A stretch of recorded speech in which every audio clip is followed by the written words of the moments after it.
On this day, Yom HaZikaron LaShoah VeLaGvura, Holocaust and Heroism Day, we recall the fate of the 6 million Jews who perished for the sin of being Jewish.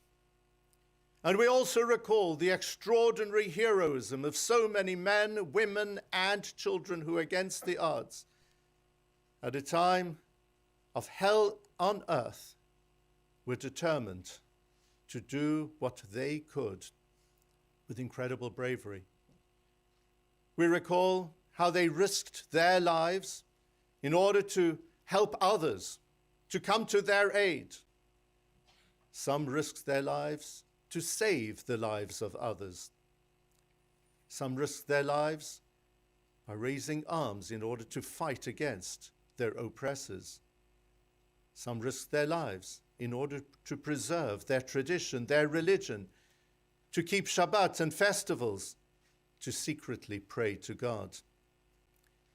And while enduring such bitterness and darkness, there were many who were absolutely determined to preserve their dignity, their faith, their humanity, their very lives. Nowhere was this more evident than within the Warsaw Ghetto uprising. And indeed, Yom Hashoah every year takes place on the anniversary of that uprising. The Hebrew word for defiance is hitnagdut. It comes from the root neged, which means to be against, but neged also means to face. That's why the Hebrew word for a leader is nagid, because the nagid faces the people in order to demonstrate to them what should be done.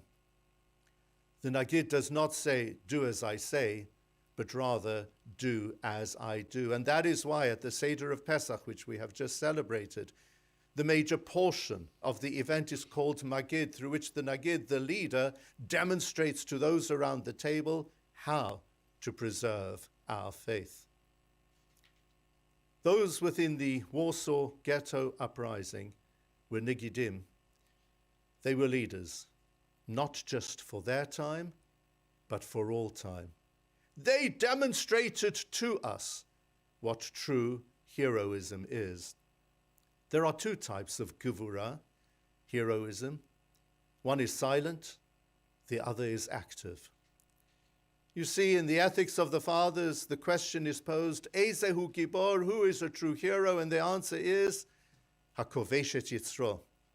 It's somebody who overcomes their urges. Instead of going with the flow, when it comes to acts of evil, they step back and they don't allow themselves to move forward in a negative direction. And then there's a second type of gevura, of heroism. This is the heroism of action.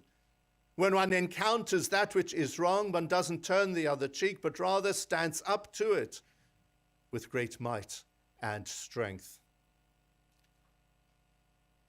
The Ethics of the Fathers also tells us about the significance of the number 80, Ben Shmonim Ligvura. When we reach the age of 80, we attain strength.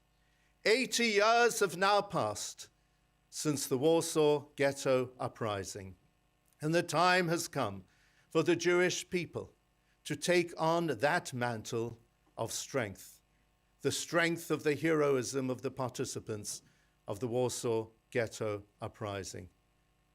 Let us continue to learn from them that in the face of anti-Semitism, we will stand up to it with strength, with might, and with heroism where necessary.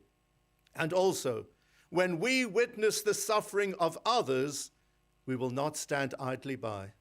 We will not be quiet. We will not allow them to suffer alone as we once did, and we will come to their aid, whoever they might be.